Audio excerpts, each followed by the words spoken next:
gone over a lot of the basics that are involved within the dashboard, as well as what you can do within the canvas. So now we can customize our video a little bit more. So here we're just looking at one of the scenes that we had created, and I've got some options here when I go to the scene, so I can export it, open canvas, add in backgrounds, and then there's here an option after the scene. So what you can do is you can make the scene fade out. So when you preview the scene, I'd actually do that on shorter one. So I'm going to actually just do this one to fade out, preview the scene, and as you can see here, it plays the scene as normal, and it has a little bit of a transition effect. So we're just going to preview the whole thing.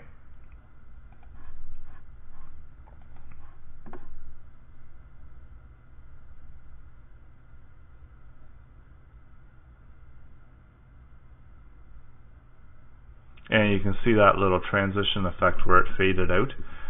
So that does it for a fade shift for the entire background. And then also here you have some options if you've got an SWF file where you can flip it vertically, flip it horizontally, change the position, as well as play it out for a certain amount of frames. And here you've got some more options here where you can pause at a frame. So you can pause it out a particular frame, and you can pause it for amount of time. So this gives you some additional creative ability where you can pause it at frame 6, and I can pause it out for 36 frames. There's some really good options there. It's got default slide length 120 frames. Slide starts playing at frame number 1, and it plays it for 120 frames. So this gives you some information about what the frames are and what's playing, and then you're able to calculate out that additional information.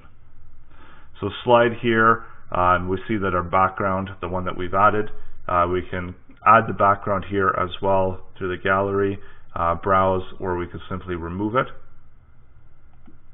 That one doesn't have an option because so here, if we go draw on previous slide, it's going to keep that background, and it's going to draw that the next slide. So it basically is merging the two different scenes together.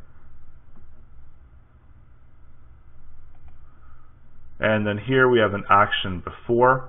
So this is just whatever actions are taken before the panel. So we have sketch by hand.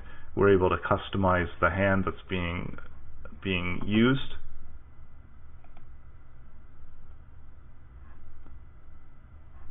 And probably this is a better option here where we can customize the hand. And you can see that the hand changes. You've got overwrite sketch color lines, so you can change the different sketching lines if you want something a little bit different, types of effect. You're able to flip the hand horizontally as well. You're able to draw the hand under the sketch, and then you have some options here to tilt the hand as well.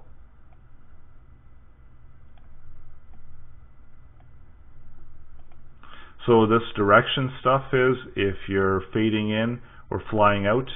This is more for transition.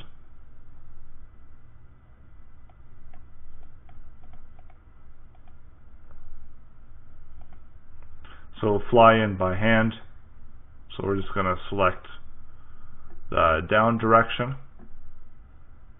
and you can see the hand actually will pull that in.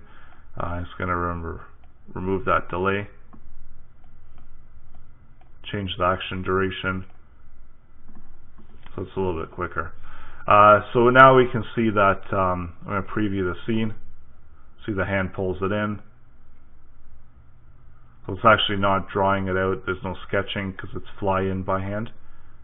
So here we're just going to bring it back to sketch by hand as well, what the default is.